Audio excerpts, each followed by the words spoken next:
questão, diríamos assim, das autarquias, quando ela liga com a construção da paz, ela se situa em 3 níveis. Portanto, a construção da paz tem a ver com a partilha do poder, entenda-se aqui o poder central e o poder local.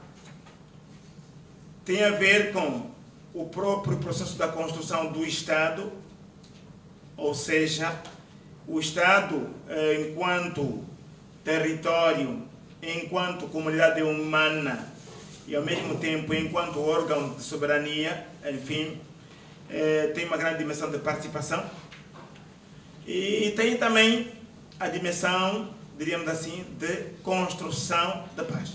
Não só manutenção, mas construção de paz, que implica o envolvimento dos cidadãos no fortalecimento, enfim, dos processos das instituições que garantem a estabilidade da sociedade. Estes 3 conceitos acompanham sempre as dinâmicas pós-conflito. Portanto, repito, a partilha do poder, a construção do Estado e a construção da própria paz. Acompanham estes 3 conceitos. Não falo de uma coisa é a definição é dicionário, mas o conceito é um processo dinâmico que está na mente e na cabeça das pessoas, porque tanto delas e tanto o mesmo conceito, não é, emana, que deve participar do seu processo de construção. E estes conceitos têm sido um lugar comum em África porque, como muitos de vós sabem, muitas regiões da África, nos anos 80, depois da queda, diríamos assim, dos planos de ajustamento estrutural, os grandes planos, diríamos assim, do Banco Mundial para a revitalização da economia da África falharam, e isto, em conjunto com mecanismos ligados à Guerra Fria, trouxe muitas nações, portanto, em conflitos, e alguns deles, portanto, conflitos violentos. No estudo que tem sido feito, a lista, enfim, aquilo que o inglês diz, a lista de compras de indicadores de conflito, não é? Que levam, portanto, aliás, a lista de causas que levam a conflitos, enfim, são as seguintes: a questão da luta pelo território, a luta de secessão, a própria descolonização, a luta pela autonomia, pode ser, portanto, nacional ou local, a luta ideológica e de sistemas políticos, enfim, a própria luta para tomar o poder político, as influências regionais, enfim, as influências internacionais, recursos naturais e outros, não é? Os fatores, por exemplo, identitários são, diríamos assim, um dos elementos que ultimamente têm marcado muitos conflitos, ao contrário das chamadas guerras coloniais. Enfim, temos como, por exemplo, o caso específico do Ruanda, que é um fator identitário, enfim, que não se abateu completamente ao nível da África, né? E é preciso mencionar que, enfim, ao contrário das, enfim, guerras anteriores, né, as últimas guerras têm sido, os últimos conflitos violentos têm sido muito mais intraestatais ou domésticos. Isto porque, de fato, os problemas internos de estabilidade, de partilha do poder, de construção de paz, de cidadania não estão resolvidos, e então a maior parte dos conflitos tem tido lugar dentro dos próprios Estados. E o debate teórico mostra que não existe só uma definição consensual de descentralização. Portanto, não há um consenso entre acadêmicos. Enfim, e então uns olham para este conceito no sentido de desconcentração dos meios, enfim, que é um conceito mais operativo, mais técnico, enquanto outros olham para esse conceito num processo de soberania e autodeterminação. Eu pessoalmente, como é que olho para esse conceito?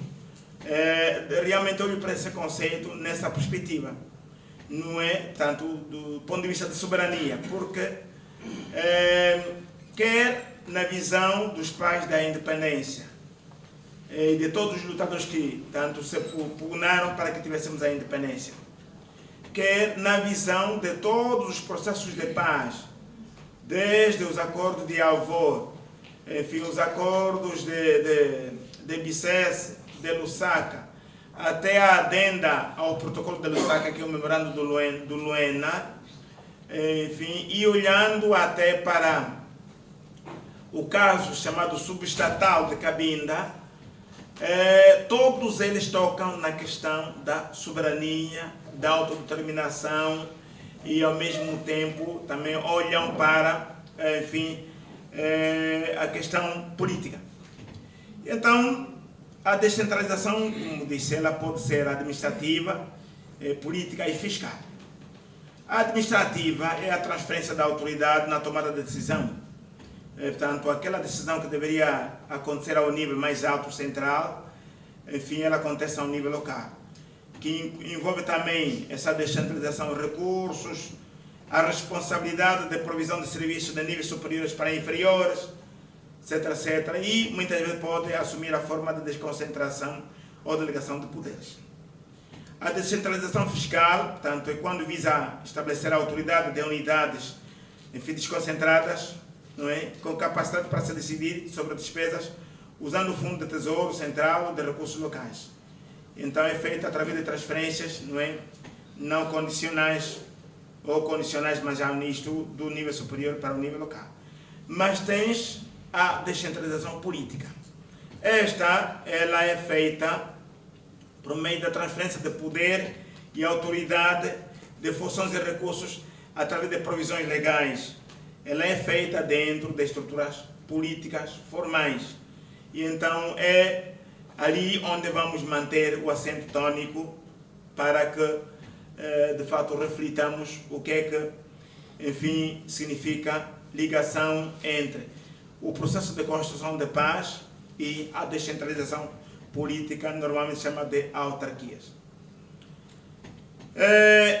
E esta descentralização política implica o exercício, não é, da cidadania a dois níveis. O exercício da cidadania política e o exercício da cidadania social. No exercício da cidadania política temos a primeira geração de direitos, os direitos civis e políticos. Enfim, estes direitos são universais, interdependentes, inalienáveis, tanto fazem parte, diríamos assim, enfim, do ser cidadão. Todo cidadão ele tem esses direitos e só se lhe são privados em ocasiões muito especiais. Por exemplo, quando se trata de crime, não é? Tanto há uma privação provisória quando o cidadão se encontra detido, por exemplo, nem sempre, às vezes, ele é capaz de exercer todos os direitos. Mas no caso de votação, por exemplo, enfim, a nossa lei permite que os prisioneiros, lá onde estão, eles façam a sua votação. E então, esse exercício da cidadania política, ao nível dos direitos civis e políticos, inclui o direito de participar no exercício do poder político, como, enfim, de forma passiva ou ativa, como candidato ou eleitor. Também implica a participação no parlamento ou no poder local. E aqui também, enfim, nós também somos descendentes de autoridades tradicionais, tem também implicações, digamos assim, no papel que uma autoridade tradicional exerce ao nível local. Ao nível da cidadania social, que está ligada esta participação cidadã do ponto de vista social ao usufruto dos direitos de segunda geração, tanto os direitos econômicos, sociais e culturais. Quer dizer, o cidadão tem direito, né, ao usufruto, enfim, na perspectiva econômica, o que é que o país dá a nível econômico, a nível geral e a nível local, o que é que o país dá a nível social e ao nível cultural. Enfim.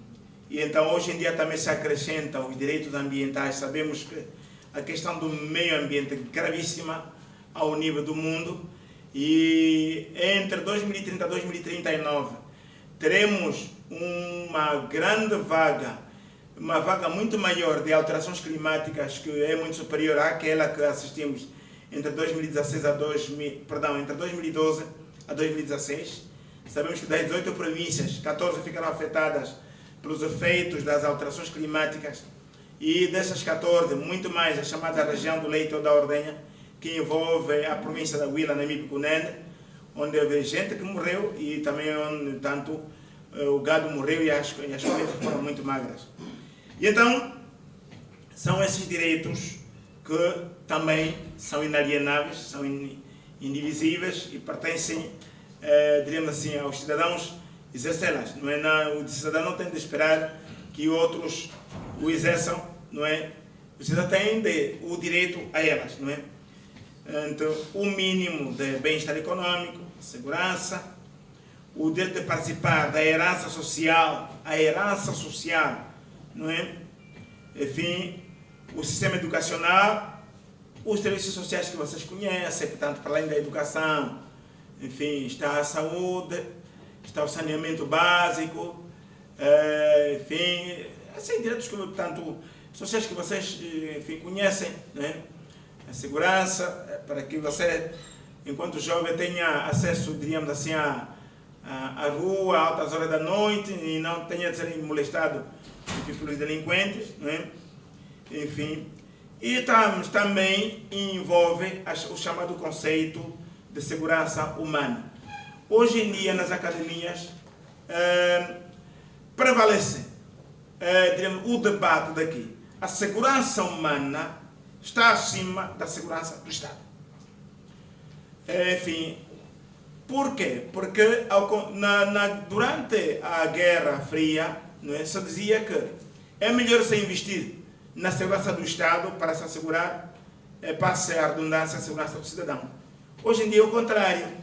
É preferível investir-se na segurança do cidadão, na segurança humana, que implica esses direitos todos: o direito à alimentação, o direito ao vestuário, o direito à escolarização, o direito à saúde, etc., etc., para que esses fatores todos compilados concorram para a segurança do Estado. Ou seja, traduzido em termos simples, só um cidadão bem alimentado, um cidadão bem educado, um cidadão preparado profissionalmente, um cidadão, enfim, incluído na sua comunidade, um cidadão seguro de si mesmo, no seio do seu espaço. Esse cidadão, a soma desses cidadãos, enfim, seguros, implica, de fato, a segurança do Estado. E não o contrário. Dali, realmente, estar em declínio este conceito de que é preferível, enfim, termos uma polícia fortemente armada, com muitas armas. E quando a polícia não chega, é preferível também armar o exército, armar as milícias para o cidadão estar seguro. Não. Este conceito, enfim, concorre para o aumento de assassinos. Por quê? Depois de terminarmos com os chamados bandidos, entre aspas, não é?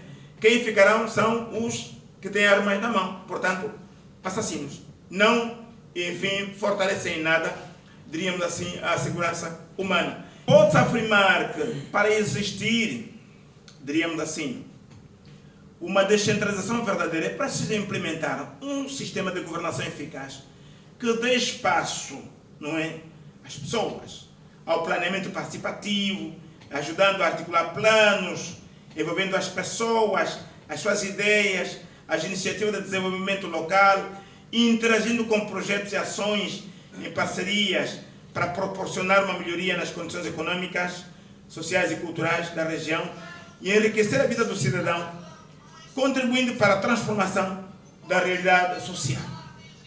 Ora bem, este conceito, na perspectiva do grande sociólogo Boaventura de Sousa Santos, implica a inclusão do conhecimento local, o chamado conhecimento endógeno. Descobriu-se ao nível da ciência social que não se pode conduzir o processo do desenvolvimento local sem o envolvimento do conhecimento endógeno. Porque o conhecimento, diríamos assim, ocidental, não é? O conhecimento caucasiano aplicado sem a interação com o conhecimento endógeno provocaram, diríamos assim, grandes acidentes. Veja, por exemplo, a perspectiva, não é, caucasiana da grande empresa Monsanto, cujo objetivo é varrer todos os conhecimentos endógenos para produzir uma alimentação universal, não é? Enfim, para produzir produtos, passe a redundância, universais, tem sido um desastre ao nível do mundo, não é? Incluindo desastres ambientais, alguns deles quase irreversíveis. As vantagens de um poder descentralizado, portanto, poder descentralizado, para concorrer para o fortalecimento da paz, ele melhora o circuito de informação a nível local, a informação circula, aumenta as vozes e a participação cidadã, melhora a capacidade de prestação de contas e o sentido de responsabilidade diante dos cidadãos, aprofunda a democracia, é um mecanismo que potencialmente reforça os direitos e as liberdades individuais, concorre para a melhoria do desempenho econômico, reforça a estabilidade política, diminui os gastos públicos, não é, descontrolados, concorre para o decréscimo de tensões políticas e o risco de conflitos, até mesmo de guerra civil. E ele implica, diríamos assim, a coexistência da chamada interculturalidade. Nós estamos a dizer que, de fato, o poder local é uma panaceia, não é, para, enfim, a solução de todos os problemas. Não. Enfim, não pode ser panaceia porque é um processo de construção. E onde há construções sociais, as tensões não faltam. Mas no nosso caso de Angola e no nosso caso da África, a África não é um continente homogêneo, não é, é um continente diverso. Benguela é um grande exemplo de interculturalidade. Aqui há muitas comunidades, muitos povos e um olhar, enfim, de querer ver, né? Portanto, um olhar de ver indica essa grande diferença, essa grande, enfim, riqueza que Benguela tem. Ora, num processo de construção de poder local, esses grupos todos têm de ser envolvidos, né, no debate franco. E é preciso ir ao encontro desses grupos. Não esta zunga que estamos agora a assistir à parte do Matre, não é? De girar o país, não é? E explicar às pessoas. Não, uma coisa é explicar, outra coisa é envolver as pessoas no processo de construção. Porque senão vamos ter, de fato, o que resultará daí não será um processo, enfim, construído pelas pessoas. Não. É mais uma vez o que nós já sabemos de impingir às pessoas algumas ideias e, ao invés de termos, diríamos assim, eleições realmente autárquicas, não é? Teremos, infelizmente, alguma coisa que se assemelha a elas, mas não será, enfim, eleições autárquicas como tais. Então, alguém dirá assim, não, olha, nós já temos poder local, por exemplo, temos Conselho de Concertação e Escutação Social, e na sua definição são estruturas participativas criadas para promover uma ampla participação na administração dos municípios e na planificação, etc, etc. Enfim, primeiro, os CACs não se tornaram, enfim, em todos os municípios, plataforma de produção de decisões participativas. Não são.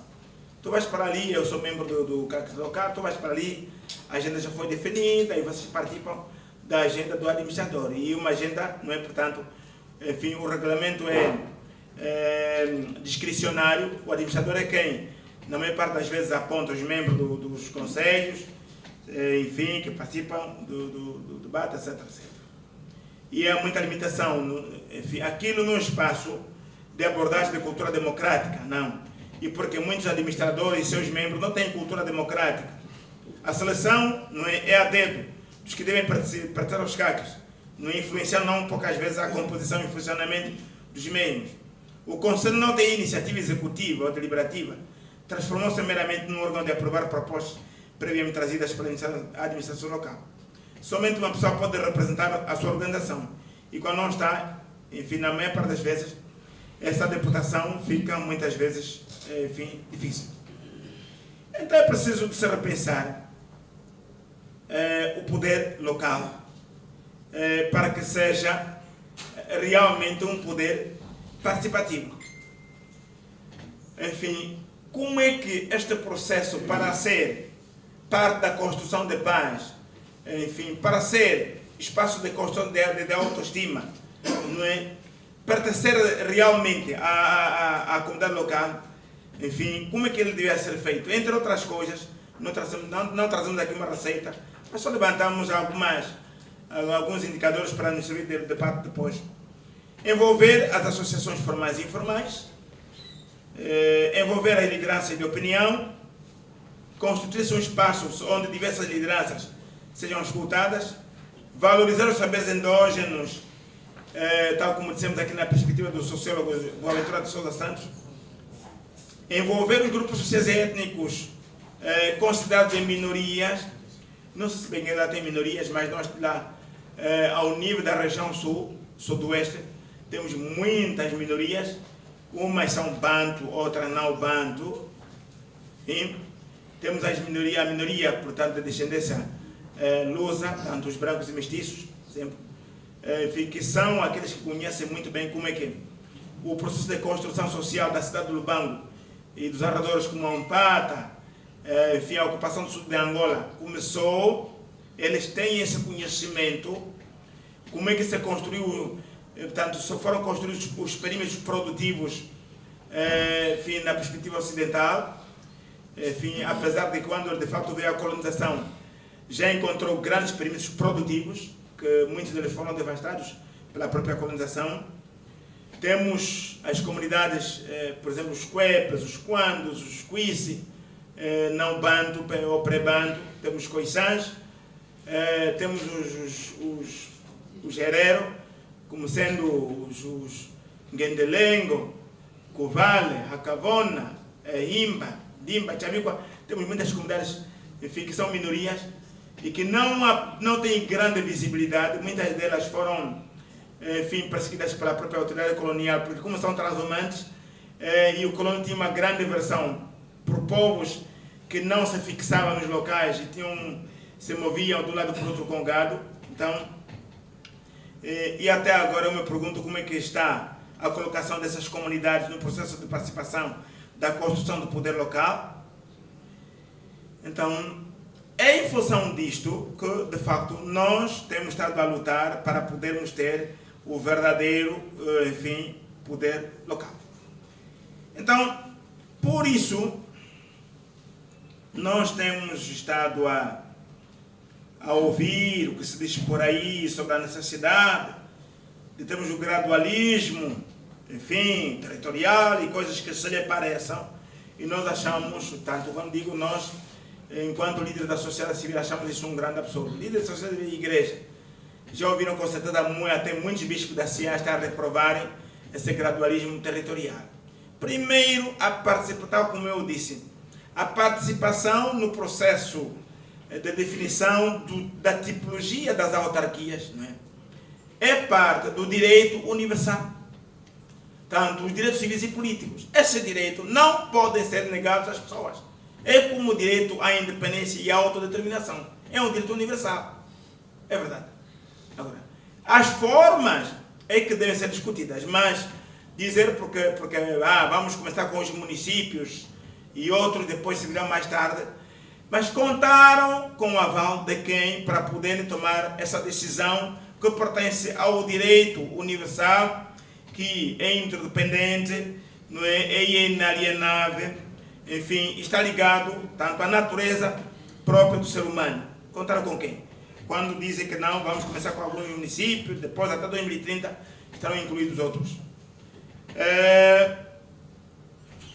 Os responsáveis do MATRE procuram confortar isso invocando o artigo 242, né, para justificar o gradualismo geográfico, mas não dizem em que parte desta disposição se baseia, né?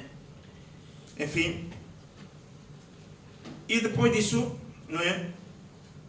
Enfim, se recorre na argumentação, não é, a questões não constitucionais, não é? Não porque que tem de haver gradualismo geográfico? Porque há uma diferença de desenvolvimento entre municípios. Tudo bem, isso é verdade. Há uma desigual capacidade de coleta de impostos. Sim, isso é verdade. enfim, é preciso alguma prudência. Não dá para, enfim, de uma vez por todas começarmos as eleições táticas. É preciso experimentar para ver se a coisa pega ou não. Né? Há falta de população em alguns dos nossos municípios. Há falta de pessoal administrativo preparado. Né? Há falta disto e daquilo.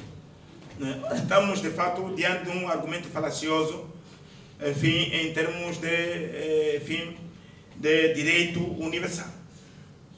Enfim. E, por acaso, nenhum desses argumentos tem conforto na Constituição da República, que ela diz que as autarquias locais organizam-se nos municípios. Né?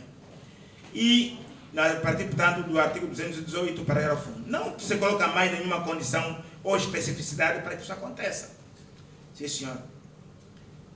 Então, determinada oportunidade, seria bom que, de fato, essas autarquias se institucionalizassem ao nível dos municípios.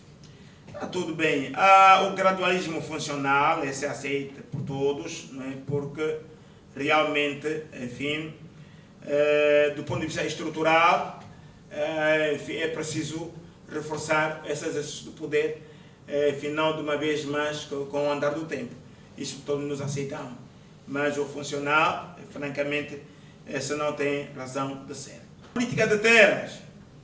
Já víamos naquela altura, no ano 2000, que havia um grande interesse, não é, de assalto às terras das comunidades. Então recomendávamos que houvesse realmente uma política concebida nos interesses das comunidades locais e nas potencialidades locais. Tenho aqui o texto até. Não é? E que os recursos naturais fossem orientados, que não fossem alienados sem o conhecimento das lideranças locais. E não fossem geridos sem a transparência necessária. A escolarização, a alfabetização, a saúde, a polícia, as administrações locais incluíssem no seu funcionamento o uso das línguas locais. A nossa Constituição está traduzida para uma das línguas, enfim, angolanas? Não. Temos alguma lei, por acaso, traduzida no seu todo ou em parte? Não sei, eu não... Você conhece alguma lei traduzida no seu todo ou em parte nas nossas línguas? Não. Que houvessem investimentos consideráveis na área social que beneficiassem os mais vulneráveis. Já naquela altura nós contávamos, enfim, com os ex-combatentes, as vítimas de guerra, os órfãos, as crianças de rua, que estamos no ano 2000, era ano de guerra. Enfim, as lideranças, portanto, Vanhaneca, Covale, Quanyama, Ganguela e outras, no mundo, fossem valorizadas como portadores de valores sociais, culturais, históricos, com relevante processo, com relevante papel no processo de libertação nacional.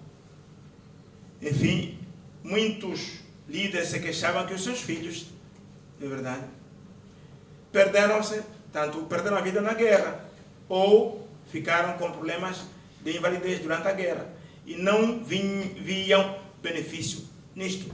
Estamos a falar no ano 2000, 2 anos antes da guerra terminar. E então, que as pessoas fossem ouvidas nesse sentido. E que a exploração de recursos minerais, nós temos, por exemplo, lá, enfim, a Huila, por exemplo, tem granito negro, tem ouro, tem outras coisas, e agora descobriu-se que a região que parte dali, quem já foi para a Huila, a partir do município da Chibia até a Cahama, é o maior depósito, chamar-lhe é um termo muito complicado, o maior depósito gabro-anortosítico do mundo, quer dizer, o maior depósito de granitos do mundo. É o maior depósito. Agora vamos ver como é que, de facto, aquelas empresas, ao explorarem o granito, tratam os cidadãos locais. Até as diferenças são visíveis. Enquanto o cidadão, diríamos assim, bem pago, cooperante, expatriado, usa capacete, usa luvas, usa protetor de ouvidos por causa do barulho intenso das máquinas, usa botas especiais, usa fatos, usa protetor de nariz para não absorver a poeira, não é o local, portanto, ele só tem, enfim, calça, camisa, não cabe. Não é? Não caco é aquele sapato de pneu, não é? sem capacete, sem luva, sem nada. E a população local aproveita aqueles restos, aqueles buracos feitos pelas empresas para extrair o granito, para poder extrair água, enfim, nesse tempo já esverdeada, para o consumo. Então, o que é que se passa? A guisa de conclusão. Será esse tipo de autarquias o reforço para a paz, realmente? Quais são, isto, portanto, para vocês refletirem, os assuntos que nós varremos debaixo do tapete? Eu mencionei alguns. Do ponto de vista de gestão do pós-conflito, o nosso país, dizia eu, que ainda tem essas características. Tem muitas situações não debatidas, umas diretamente ligadas à natureza do conflito que nós tivemos, outras de forma indireta. As diretamente ligadas, como é que foi feito o nosso processo de integração social? E no processo de integração social, dizia eu, entram os ex-soldados, entram as viúvas de guerra, entram os órfãos de guerra, entram os ex-deslocados internos, entram os ex-refugiados internos. Como é que está realmente este processo? Foi bem feito ou não? Do ponto de vista, diríamos assim, de justiça distributiva, como é que está construído o processo do acesso, enfim, à chamada justiça social? Como é que ficou o caso do Fundo Soberano, não é? O Fundo Soberano é o Fundo de Soberania, para o termo, só emprega em casos de crise nacional. Até que ponto que esse fundo, quando tivemos fome de 2012 a 2016, foi emprego? Quando afinal esse fundo guardou, não é, em armazéns, enfim, milhares de toneladas que estão agora a apodrecer e nós lá passamos fome. Não é? Como é que está a questão da justiça social? Estes assuntos têm de ser, de fato, abordados com frontalidade. Entre outros, do ponto de vista de questões indiretas que nós varremos debaixo do tapete. O debate sobre os conhecimentos endógenos nossos, a colocação de cada grupo, não é, etnolinguístico, com todos os seus conhecimentos, como é que está isso? Digo isto, por exemplo, o Khoisan é dos melhores ambientalistas que temos em Angola. A gestão do meio ambiente por Khoisan é extremamente rigorosa. Ele preserva aquelas folhas que à noite guardam o orvalho para ele de manhã sorver o orvalho para matar a sede. E então, na sua cultura não se pode cortar uma árvore, enfim, de frutos. Ele guarda as colmeias, guarda o meio ambiente. Ele pode, de fato, fazer uma extração de uma cobra para ele comer agora, de um reptil, mas não tapa buraco, porque nesse buraco virá uma outra. Não é? Depois disso, depois dele circular ali à volta, vira de novo para poder extrair este reptil e poder se alimentar dele. Faz a gestão do meio ambiente de forma rigorosa.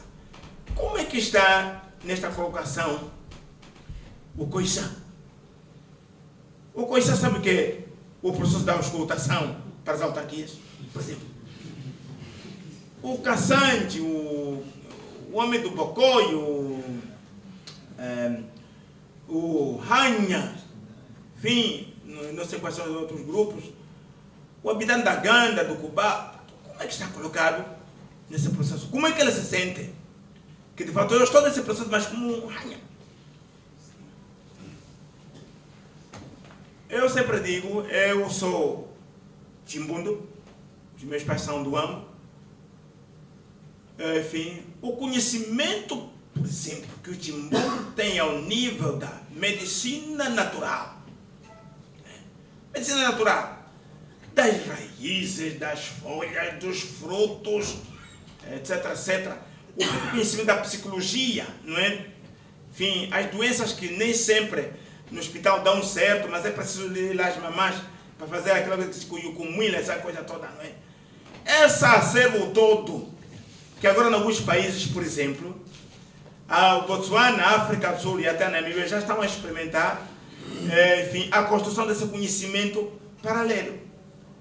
De um lado tens, na África do Sul, o médico formado nas escolas, na versão ocidental, e tens também o Sangoma, que usa o chamado multi-shop, que é a loja onde ele tem os seus recursos naturais.